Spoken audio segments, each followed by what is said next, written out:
2 face and body scrub and Botox cream that would glow your skin instantly. You need sugar. Get sugar, a handful, 1 cup of sugar, 1 tablespoon of beetroot. Add your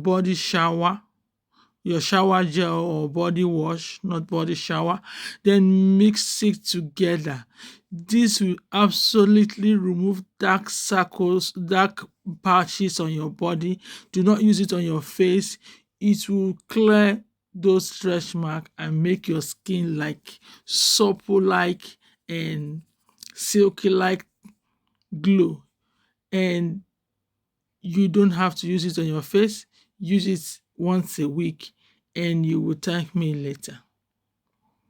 You have to wet your skin before you can massage. This is just a video that I'm using to just demonstrate, and because of the body shower it will foam. And then you want to do a Botox cream. This is plastic gel. We are using plastic gel for it. You make your own plastic gel by boiling it and straining out the water.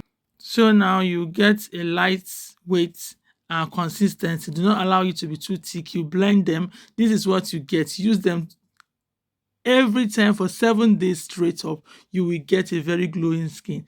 And then if you want to make a face mask with it, add turmeric and licorice and you will be so glad you did. Thank you.